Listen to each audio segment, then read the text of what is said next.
Okay so यो photo चाहिँ मैले नाइट टाइममा फ्ल्यास अन गरेर मेरो रेडमी नोट 7 प्रोबाट खिचेको हो, जुन चाहिँ 3 साल पुरानो फोन हो।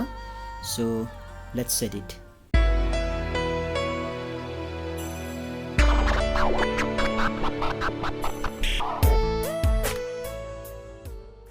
पहिला लाइटमा जाउँ।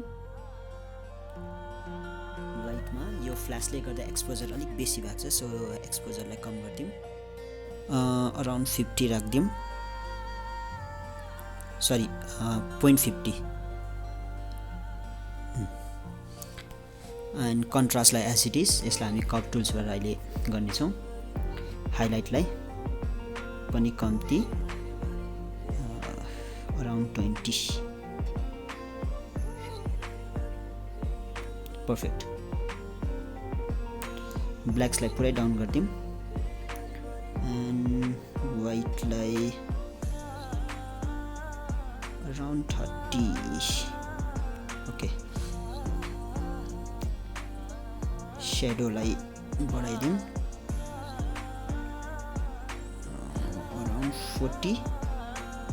Okay done. अब हाम्रो यो फोटोमा लाइट एडजस्ट भइसकेको छ। सो अब कलर ग्रेडिङमा जाउँ। टेम्परेचरलाई अलिकति घटाइदिउँ। पर्फेक्ट। भाइब्रेन्सलाई अलिकति बेसी,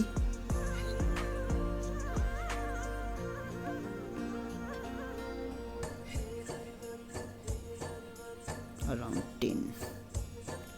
पर्फेक्ट। अब कलर मिक्समा यसको सेचुरेसन डाउन, यसको पनि सेचुरेसन डाउन, ब्लू को पनि सेचुरेसन डाउन, टील को पनि saturation down,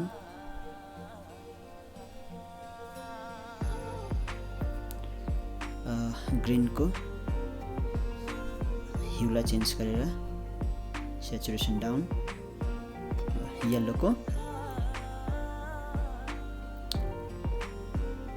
saturation down, orange को ह्यूलाई अलिकति चेन्ज गरेर, यो हाम्रो स्किन टोन हो, सो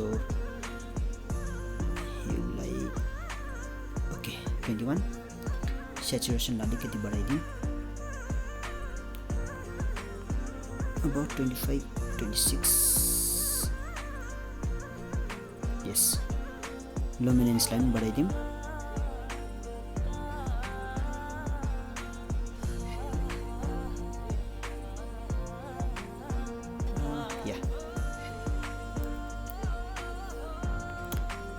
रेड को ह्यूलाई चेन्ज,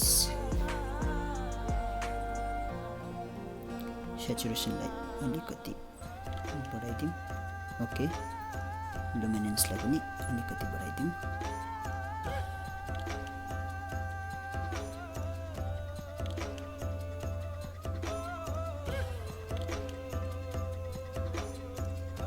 ओके डन।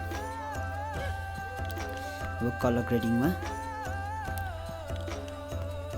शेडोजलाई सेचुरेसन बढाएर, let's see, it looks good,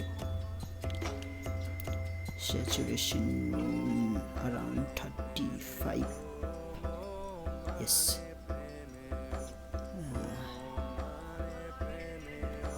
yes। अब हाइलाइटलाई सेचुरेसन बढाएर,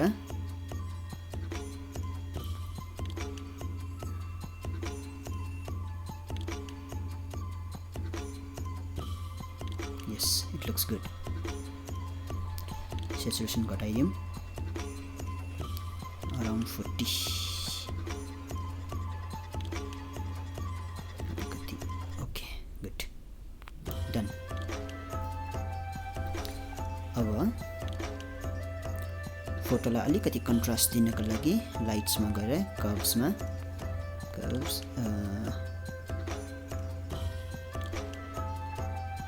हाइलाइटलाई अलिकति बेसी, स्याडोलाई अलिकति कम्ती यस डन अब what can we do here भने चाहिँ let me see yeah vintage